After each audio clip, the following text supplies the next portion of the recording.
Joining me now is Democratic Congressman from Arizona, Ruben Gallego. He is a member of the House Armed Services Committee. Also with us, Democratic Congresswoman from California, Jackie Speier. She is a member of the Intelligence, Oversight, and Armed Services Committee. Great to have both of you with us. Congressman Gallego, first of all, let me start with you. Your caucus on impeachment, where are you on that? What more can you tell us about today's calls and where it goes from here?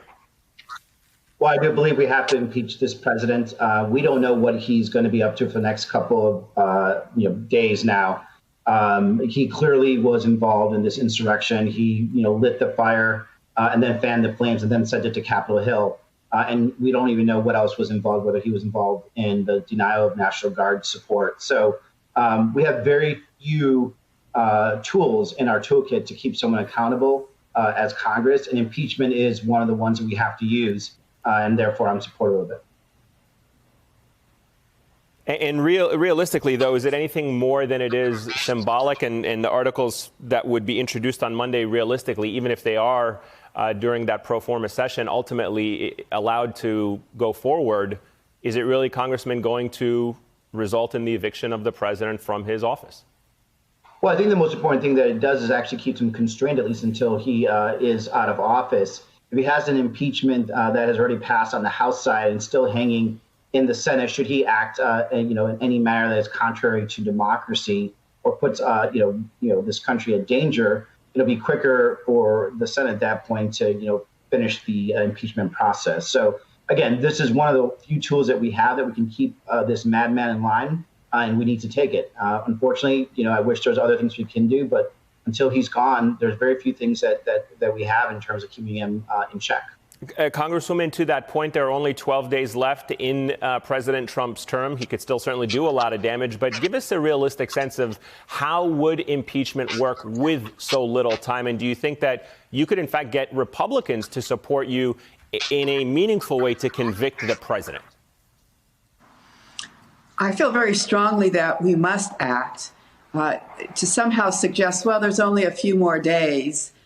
This was an act of sedition. He incited people to come to the Congress of the United States and to dismantle it. So we don't have a luxury of saying, well, we'll just wait it out for 12 days. I mean, this is an act that we must do as members of the House under the Constitution of the United States. So in terms of whether or not Republicans join us in this, we already have, I understand, one Republican who has signed on to one of these resolutions. I think there will be many more.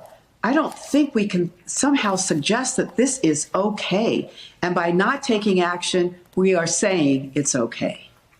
The Congresswoman, the Wall Street Journal editorial board is calling on the president to resign. But they also write this, that impeaching him would further enrage Mr. Trump's supporters in a way that won't help Mr. Biden govern, much less heal partisan divisions. It would pour political fuel on Wednesday's dying embers. We heard that also echoed in that press conference there from Kevin McCarthy, who I believe also spoke to President-elect Joe Biden about that. Are you at all worried that a second impeachment, even if warranted, even if legitimate, could hurt President-elect Biden's chances of governing successfully and unifying the nation as he said he wants to do? This is hard for me to say, but having listened to my Republican colleagues willingly try to overturn the election, even after there had been the attack on the Congress.